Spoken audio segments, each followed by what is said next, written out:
Disabled care के बारे में थोड़ा कुछ बताना चाहूँगा। मैं यहाँ पे आया हूँ, अभी 1 महीना हुआ है मेरा यहाँ पे चैम्बर को स्टेबलाइज़ किए हुए।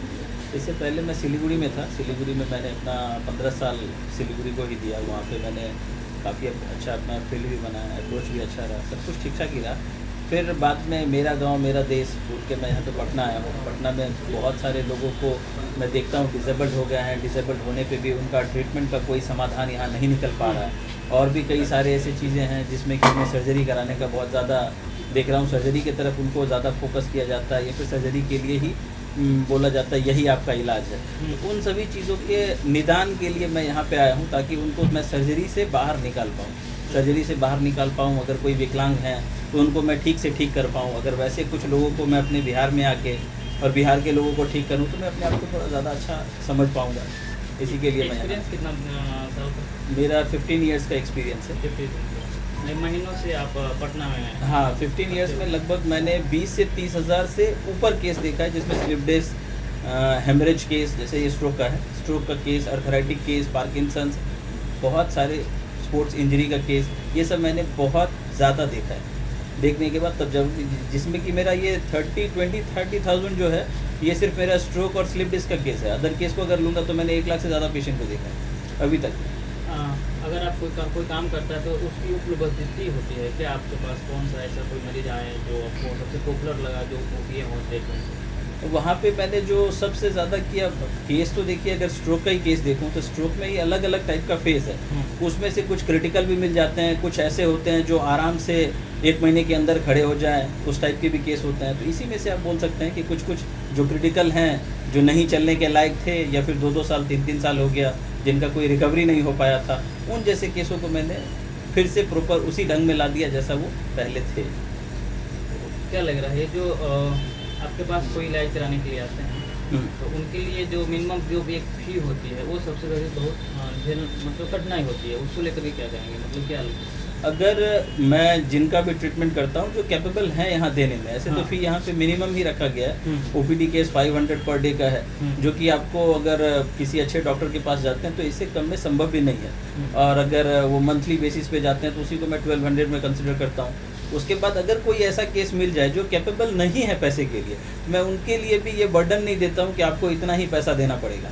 वो अगर इलाज कराना चाहते हैं, ठीक होना चाहते हैं, पहले ठीक हो लें, उसके बाद फिर अगर उनको लगे कि मैं बाद में दे पाऊँगा या फिर कैपेबल हूँ देने के लिए, तो फिर बाद में भी दे सकते हैं।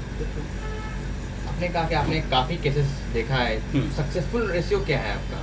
सक्सेसफुल रेशियो, अब ये तो अगर किसी मेरे पेशेंट से रिव्यू लेंगे तो उसमें आपको पता चल जाएगा। लेकिन अगर देखा जाए तो जिन्होंने कुछ केस ऐसा था जिसमें कि मैंने उनका ट्रीटमेंट किया, वो कुछ यहाँ पे थे, मैं सिलीगुड़ी में रहता था, तो मोस्ट ऑफ केसेस वहाँ से बाहर ज़्यादा चले जाते हैं।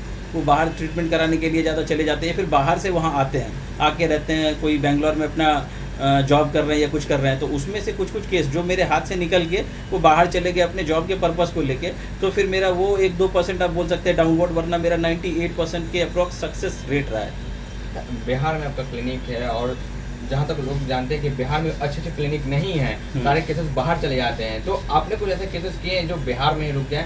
मैं जो भी स्लिप डिस्क का केस है, जो सर्जरी कराने के लिए बाहर आराम से चले जाते हैं, मैंने देखा है स्लिप डिस्क के केस में आपको माइनर प्रॉब्लम होता है, उसको भी स्लिप डिस्क बता दिया जाता है और बता के बोल दिया जाता है ऑपरेट करना पड़ेगा, ऑपरेट के सिवाय कोई उपाय नहीं है। लेकिन मैं उन जैसे केसों को तो ईजी है हैंडल करना, जो क्रिटिकल से क्रिटिकल हैं, जो बेड रेडन हो गए हैं, जिनका पाँव भी नहीं हिल पा रहा हो, मैं उन जैसे केसों को भी रिकवर करके फिर से उनको सर्जरी से बाहर निकाल सकता हूँ।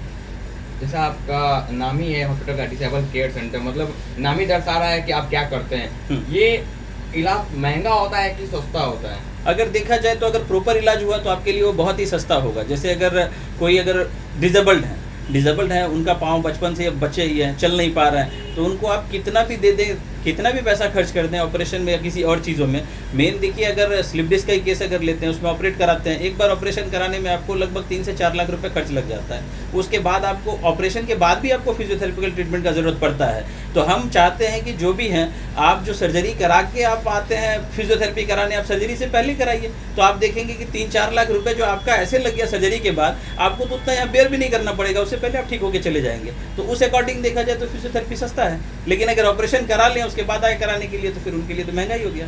अच्छा, बहुत सारे केस में डिसेबल मतलब किसी एक्सीडेंट या किसी इंसिडेंट के कारण होता है और कुछ बाय बर्थ भी होता है, तो दोनों में क्या अंतर होता है, कितना सक्सेसफुल रेशियो उनका होता है? देखिए, जो बाय बर्थ होता है, बाय बर्थ हो गया ब्रेन से रिलेटेड। अब जो ब्रेन से रिलेटेड होगा उसमें टेकिंग टाइम लगेगा, वो टाइम थोड़ा सा लेगा आपको। लेकिन जो एक्सीडेंटल केस होगा, एक्सीडेंटल केस में भी डिपेंड करता है इंजरी कितना हद तक हुआ। अब वो इंजरी के लेयर पर डिपेंड करता है। अगर वो ब्रेन के अपर पार्ट में इंजर्ड हुआ है तो फिर उसको रिकवर करने में थोड़ा टाइम लगता है। लेकिन ब्रेन के वही लोअर पार्ट में अगर वो इंजर्ड हुआ है तो उसको रिकवर करने में ज़्यादा टाइम नहीं लगता। स्टैंडिंग वगैरह ये तो बहुत जल्दी चला आता है। मेन है अगर किसी का हाथ में अगर कोई प्रॉब्लम आ गया या फिर पूरा अपर पार्ट ही पूरा उसका वीक हो रखा है या फिर सेंस नहीं दे रहा है, तो उन जैसे केसों में टाइम लगता है। लेकिन ऐसा नहीं है कि वो केस ठीक नहीं हो सकता, ठीक तो होके आएगा ही, बस उनको पेशेंट के अकॉर्डिंग समय देना पड़ेगा। जैसा इंजरी हुआ वैसा समय लगेगा। बिहार में या पटना में बहुत सारे हॉस्पिटल हैं, आप भी एक है, तो आप में उनमें क्या अंतर है कि जहाँ लोग आपसे आए? देखिए, मैं जो ट्रीटमेंट करता हूँ, मैं ट्रीटमेंट करने के टाइम जब भी किसी पेशेंट को देखता हूँ तो मैं अपने अंदर एक इमेज बनाता हूँ कि अभी इनका हड्डी का पोजीशन क्या रह रहा होगा, अभी मैं इनका नर्व जो खींच रहा हूँ इसका लेंथ अभी कितना तक आया होगा, मसल को अगर खींच रहा हूँ तो इसका लेंथ कितना तक आया होगा, अपने को कितना रेजिस्ट कराना है, कितना फोर्स देना है, ये सब देख के उसके अकॉर्डिंग मैं करता हूँ, जो शायद यहाँ पे लोगों को नहीं मिल पा रहा है। अगर मिलता तो मुझे यहाँ आने का ज़रूरत नहीं पड़ता। अपने पटना में ऐसे भी डॉक्टर हैं जो बिना दवा के ही इलाज कर देते हैं। हम भी बिना दवा के इलाज करते हैं। उसमें मतलब क्या कुछ हो जाता है कि मतलब बिना दवा के इलाज हो गया? बिना दवा के और उसमें मतलब क्या चांसेस है कि जो ठीक होने में और खराब हो जाए? ठीक है, बिना दवा के अगर मैं बोलूँ कि मैं बिना दवा के अगर मैं किसी स्ट्रोक केस को ठीक कर दूंगा तो ये बेकार की बातें हैं। हमारा जो भी फील्ड है, हमारे फील्ड में कुछ हद तक न्यूरोलॉजिस्ट भी शामिल रहते हैं, कुछ हद तक ऑर्थोपेडिक भी शामिल रहते हैं। इन लोगों का कुछ रोल रहता है, कुछ हमारा रोल रहता है। तो हमारा जितना रोल रहता है फिर कुछ पेशेंट का भी रोल रहता है। ये चारों जब कंबाइन होते हैं तभी जाके पेशेंट को 100% क्योर कर सकते हैं। अगर मैं बोलूँ कि मैं ही सिर्फ 100% इनको ठीक कर दूंगा तो ये सही नहीं है, ये सही नहीं है। कुछ हद तक उनका भी रोल रहेगा। अगर किसी का हार्ट से रिलेटेड प्रॉब्लम हो गया, अब मैं बोलूँगा कि मैं ऐसे इनको ठीक कर दूंगा, इनको कार्डियो के पास नहीं जाना पड़ेगा, तो बेकार की बातें हैं। उनको कार्डियो के पास जाना चाहिए, जाना भी पड़ेगा। वो अगर उनका पल्स रेट, हार्ट को अगर वो ठीक रखेंगे तभी तो हम एक्सरसाइज करा पाएंगे, वो ज़्यादा से ज़्यादा एक्सरसाइज कर पाएंगे। तो हम दोनों का ही वहाँ पे रोल होगा।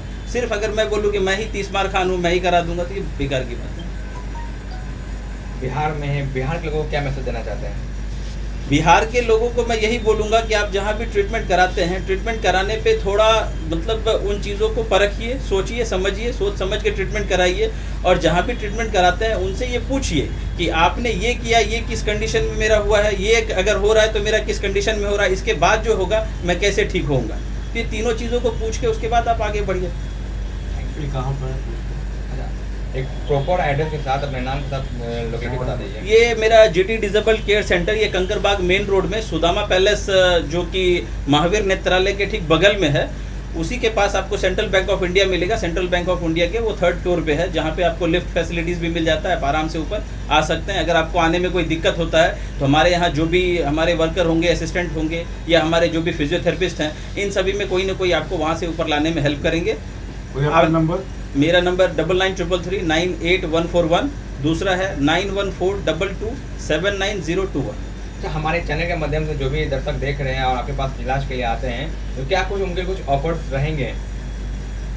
ऑफर्स अगर आपके चैनल के माध्यम से कोई यहाँ आते हैं तो मैं उनको जितना हो सके कंसिडर करने का, मैं उनको कंसल्टेंसी विजिट नहीं लूँगा।